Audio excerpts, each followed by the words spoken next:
pergi berkemah ke dalam hutan, kita tak jumpa air untuk beristinja. Jadi kita boleh menggunakan alat-alat ini. Sekarang anak-anak, kita tengok pada muka surat 42. Alat-alat yang tidak boleh digunakan untuk istinja. Yang pertama, benda najis. Benda najis ialah benda yang dah kotor, yang tercemar dengan najis.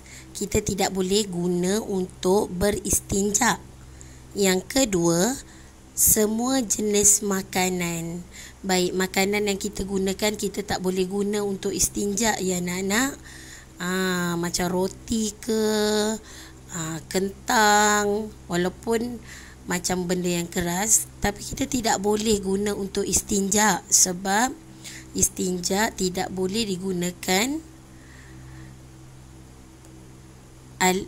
Istinja tidak boleh kita gunakan barangan makanan.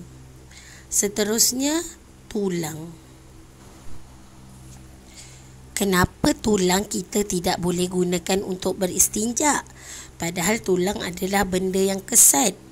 Ia tidak boleh berpandukan sabda Rasulullah SAW di bawah.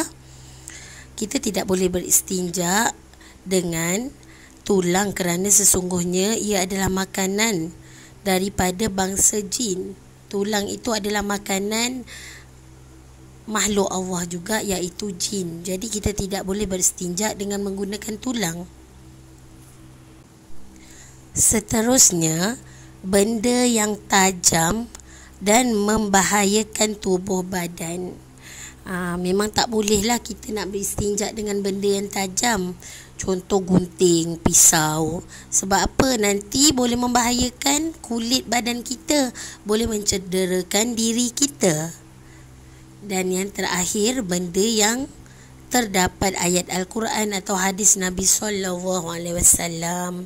Macam cikgu sebut tadi, kita boleh beristinja menggunakan kertas, tapi tidak boleh kertas yang mengandungi ayat Al-Quran atau hadis Nabi SAW. Dilarang dan haramnya hukumnya kita beristinja menggunakan ayat Al-Quran atau hadis Nabi.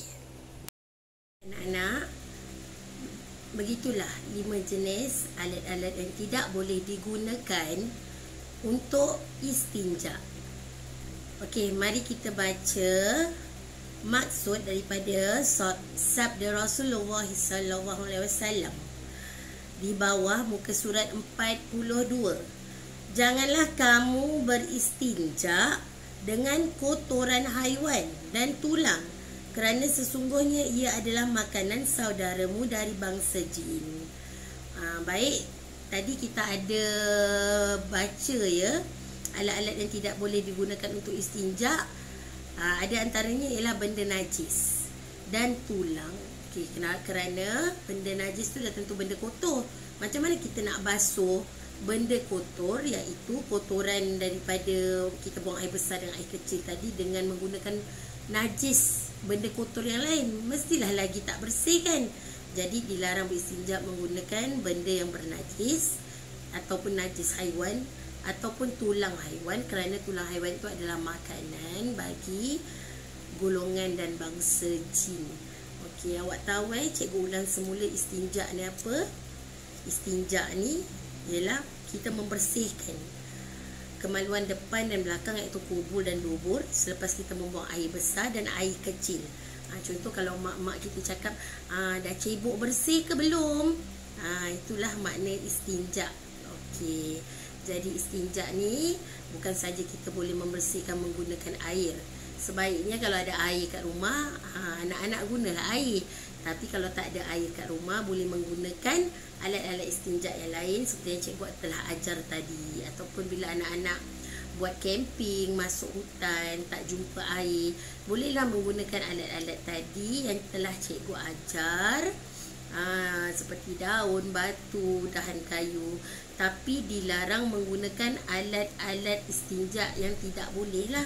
Macam cikgu dah terangkan tadi, najis, makanan, tulang, benda yang tajam membahayakan tubuh, dan juga benda yang terdapat ayat Al-Quran dan hadis Nabi SAW.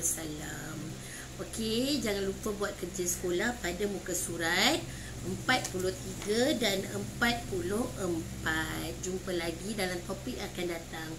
Boleh WhatsApp cikgu, voice cikgu jika ada pertanyaan tentang tajuk alat-alat istinja ini. Bye. Assalamualaikum.